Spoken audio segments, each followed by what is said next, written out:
साईं बाबा धाम के सभी सदस्य, आज के इस वीडियो के माध्यम से मैं आपको बताना चाहता हूं कि पिछली कमेटी मीटिंग में क्या हुआ था। पिछली कमेटी मीटिंग में परमानेंट अल्टरनेट एकोमोडेशन के बारे में चर्चा हुई। हमने इसका विरोध किया। इसके मुख्य 3 कारण थे। पहला यह था कि डेवलपमेंट एग्रीमेंट में जो बातें हुई हैं उसको कमेटी स्वीकार नहीं करती है, बल्कि बिल्डर जो बना के दे रहा है उसे वो स्वीकार करती है। बिना सिक्योरिटी के PAAA नहीं बनाया जा सकता। बिना इंडेमनिटी बॉन्ड के। इंडेमनिटी बॉन्ड ये है कि जब हमने प्राइवेट लिमिटेड कंपनी से LLP बनाई तो एक शर्त थी कि जो भी लायबिलिटी फ्यूचर में सोसाइटी की होगी और गलती बिल्डर की होती है, एक तो LLP यानी पार्टनरशिप फर्म जो है यूनिक शांति, वो उसको रिइंबर्स करेगी और साथ ही चारों पार्टनर इंडिविजुअल तौर पर भी इंडेमनिटी बॉन्ड देंगे ताकि वो सभी पार्टनर इंडिविजुअल जिम्मेदार रहेंगे। तो मैं चाहता हूं कि ये दोनों शर्त को स्वीकार किया जाए। तीसरा, एग्रीमेंट में क्लियर लिखा हुआ है कि कोई भी एडिशनल बेनिफिट अगर हमें फ्यूचर में मिलता है तो उसका एग्रीमेंट बनाना आवश्यक है। हम लोगों को जो रोड विथ बेनिफिट मिला उसका एग्रीमेंट बनाना आवश्यक था, लेकिन 2019 से लेकर अभी तक उन्होंने एग्रीमेंट बनाया नहीं है। और अभी जब वो एग्रीमेंट की बात करते हैं तो मेरा कंडीशन ये है कि तुम अभी एग्रीमेंट करो या 7 महीने पहले, जब अगस्त में 2021 में अपना IOD आ गया, कोई परिवर्तन नहीं है। अगस्त के बाद 2 महीने में फुल IOD लाने की बात थी। 2 महीना भी चला गया, दिसंबर 31 भी चला गया और 28 फरवरी भी चली गई, अभी तक उसने IOD नहीं लाया है। लेकिन कमेटी कहती है कि वो आपको लिख कर देता है कि आप जब तक IOD नहीं आती तब तक आप वेकेट मत करना। मैंने कहा DA में जो लिखा हुआ था उसका पालन नहीं हो रहा है, MOU में जो हुआ था उसका पालन नहीं हो रहा है, सप्लीमेंट्री एग्रीमेंट में जो किया था उसका पालन लिख नहीं हो रहा है। अगर वो आज भी लिख कर देगा और उसका पालन नहीं करेगा तो हम कर क्या पाएंगे। और जो व्यक्ति हकीकत में ईमानदार हो, जो बनाना चाहता है, वो इंडेमनिटी बॉन्ड तुरंत दे सकता है। अब उन्होंने जो इंडेमनिटी बॉन्ड मुझे बताया वो सरासर गलत मुझे नजर आया। मैंने कहा कि मैंने किसी को ऑथोराइज पर्सन बनाया है तो क्या मेरी संपत्ति पर उसको हक मिल जाता है कि वो इंडेमनिटी बॉन्ड मेरे बिहाफ में साइन कर सकता है। लेकिन जो इंडेमनिटी बॉन्ड दिया गया उसमें किसी भी पार्टनर का था नहीं। अब बात यह होती है कि जब इंडेमनिटी बॉन्ड देना है तो मेरी संपत्ति के लिए मेरा ऑथोराइज पर्सन साइन नहीं कर सकता। इंडेमनिटी बॉन्ड मुझे देनी है तो मेरी साइन आवश्यक है। लेकिन उन्होंने जो इंडेमनिटी बॉन्ड बनाया वो किसी एडवोकेट से बना के नहीं भेजा है, अपने हाथों से बनाया है। और इंडेमनिटी बॉन्ड जो है ना, वो पहली कंडीशन है, इसलिए कि उन्होंने जब प्राइवेट लिमिटेड से LLP बनाया तो प्राइवेट लिमिटेड को हमने टेंडर पास किया था, लेकिन उसने काम करना चालू कर दिया LLP में।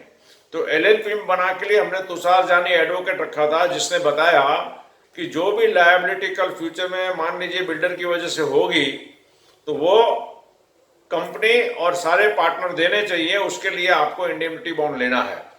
लेकिन आज तक इन्होंने लिया नहीं था और जब हम लोगों ने उनका ध्यान आकर्षित किया तो इंडेमनिटी बॉन्ड बनाया, किंतु इस इंडेमनिटी बॉन्ड की मेरी नजर में कोई वैल्यू नहीं है। अब ना सिक्योरिटी देने के लिए तैयार है। 15 करोड़ 30 लाख का हम लोग को पहले वो बैंक गारंटी देने वाला था। पहले FD की बात थी, फिर बैंक गारंटी की बात हुई और बाद में उसने कहा कि जो मेरा अधिकार दुकान बेचने का होगा उसमें से 3600 स्क्वायर फीट मैं आपको मॉर्गेज करके सोसाइटी के फेवर में दे दूंगा। लेकिन वो भी अभी तक हमारे कमेटी ने किया नहीं है। यानी हमारी सोसाइटी के पास आज किसी प्रकार की सिक्योरिटी नहीं है। तो हमने लोगों को कहा है और मेरी आप सबसे विनंती है कि 4 चीजें मिले तो ही आप एग्रीमेंट साइन कीजिएगा, वरना आप सब तकलीफ में पड़ जाएंगे। और खासकर 11 से लेकर ऊपर जो माले हैं ना, उनको बहुत बड़ी तकलीफ पड़ेगी, क्योंकि आईओडी जो है वो 10 फ्लोर तक पास है, दुकानदार को कोई तकलीफ नहीं, और 10 फ्लोर तक जिनके फ्लैट है उनको कोई तकलीफ नहीं, लेकिन 11 से लेके 20 तक जिनका फ्लैट आता है उनका अभी आईओडी आया ही नहीं है। वो कहता है कि राजू भाई को तो कोई साथ नहीं देता है।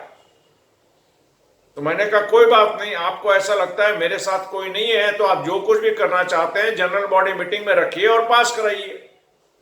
अब 4 बातें हमने की जो डीए में लिखा है। पहला, हमको 15 करोड़ 30 लाख का सिक्योरिटी चाहिए।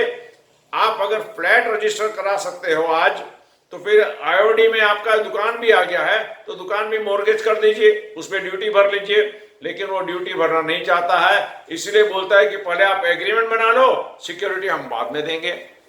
दूसरा, हमने बात किया उसके साथ, हमको इंडेमनिटी बॉन्ड कंपनी का भी चाहिए, यूनिक शांति डेवलपर्स एलएलपी, और उनके चारों पार्टनर का इंडिविजुअल का भी हमको इंडेमनिटी बॉन्ड चाहिए।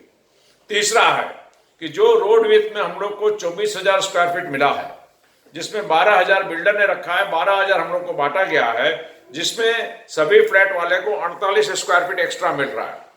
यानी पहले जो 507 मिलना था उसकी जगह पर उसको 557 मिल रहा है, और दुकानदार को प्रो रेटा बेसिस पे दिया गया है। यानी पहले अगर 27% देते थे तब उसको 39% देंगे, लेकिन इसका एग्रीमेंट नहीं बनाया, और अब बोलता है कि एग्रीमेंट नहीं बनाएंगे, आप डायरेक्ट अपने एग्रीमेंट में लिख कर देते हैं। मैंने कहा लिख कर तो डीए में भी दिया, लिख कर तो एमओयू में भी दिया, लिख कर तो सप्लीमेंट्री में भी दिया, लेकिन किसी को उसने पालन नहीं किया। आज लिख कर देगा, इसकी क्या गारंटी है कि वो पालन करेगा? जब तक आपके पास सिक्योरिटी नहीं होगी, वो कुछ भी लिख के दे, उसको कोई नुकसान नहीं है, लेकिन आप अपने आप को बांध रहे हो।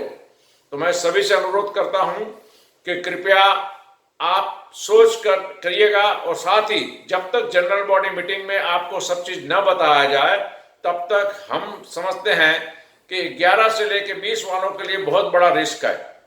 उसने जो आईओडी पास कराई है उसमें उसको 2 आइटम पेमेंट करना पड़ता है, एक है प्रीमियम, दूसरा है टीडीआर। 1 से लेकर 10 तक में तो उसने हमारी जो पुरानी एफएसआई थी उसका यूज कर लिया, उसने ना प्रीमियम ना टीडीआर, एकदम बहुत कम मात्रा में खरीदा। किंतु जहां तक फुल आईओडी लेने जाएगा तो उससे टीडीआर और प्रीमियम दोनों लेना पड़ेगा, जिसकी कीमत करोड़ों में होती है, जो वो करना नहीं चाहता है। और इसीलिए बार बार दिलीप भाई और दूसरे कमेटी मेंबर कहते हैं कि आप एग्रीमेंट रजिस्टर करा लो, घर खाली मत करना। मैं कहा घर खाली नहीं करोगे, लेकिन बारिश में अगर किसी प्रकार की घटना घट गई, जैसा कि अब हमने पढ़ा था कि एक आदमी के माथे पर स्लैब गिरा और वो मर गया। अब हमारे यहाँ तो बाहर में 9 बार स्लैब गिर चुके हैं, फ्लैट के अंदर 7 फ्लैटों के अंदर स्लैब गिर चुके हैं। क्या हमें इंतजार करना है कि किसी का स्लैब टूटे और किसी भी परिवार के एक व्यक्ति मर जाए? हमने कहा है कि उसे जो कुछ भी करना है, अगर मेरी बात पसंद नहीं है तो आप जनरल बॉडी मीटिंग बुलाइए, सभी का अभिप्राय लीजिए, और अगर सभी लोग साइन करने तैयार हैं तो आप आगे बढ़िए। दूसरी समस्या बहुत बड़ी हो गई पिछले रविवार को, वो था कार पार्किंग के बारे में। तो मैं आपको कार पार्किंग के बारे में जो झंझट है, जो लफड़ा है, वो मैं आपको अगले वीडियो में सुनाऊंगा। अभी आप इसे सोचिए, सब लोग तय कीजिए और निश्चित कीजिए कि आप सबको PAA अभी साइन करना है या नहीं। और सबसे बड़ा सवाल है कि अब अगर 7 साल के बाद भी बिल्डर टाइम मांगता है, बिल्डर आईओडी नहीं देता है, इंडेमनिटी बॉन्ड नहीं देता है, सिक्योरिटी नहीं देता है, तो क्या हमें इस बिल्डर के साथ आगे बढ़ना चाहिए? सभी को इस विषय पर चिंतन करने के लिए अनुरोध करता हूं, और आशा करता हूं कि आप सब इस वस्तु को गंभीरता से लीजिए, क्योंकि सबसे बड़ा रिस्क हमारे पास ये है कि सेक्रेटरी पिछले 7 साल से अपने घर के अंदर सारे सोसाइटी के कागज रखा है। सोसाइटी के कागज तो भले रखे हैं, लेकिन हमने जो भी जानकारी मांगी वो दे नहीं रहा है। ये बहुत गंभीर विषय है। उसने और क्या घोटाले किए होंगे हमें मालूम नहीं, लेकिन अभी जो कुछ भी हो रहा है मुझे अच्छा नहीं लगता है। फिर भी सोसाइटी मेजोरिटी से चलेगी। आप सब जनरल बॉडी बढ़ाइए और उसके बीच में कीजिए। मैं अपना अभिप्राय, अपना विचार उस वक्त दूंगा। सभी को ओम।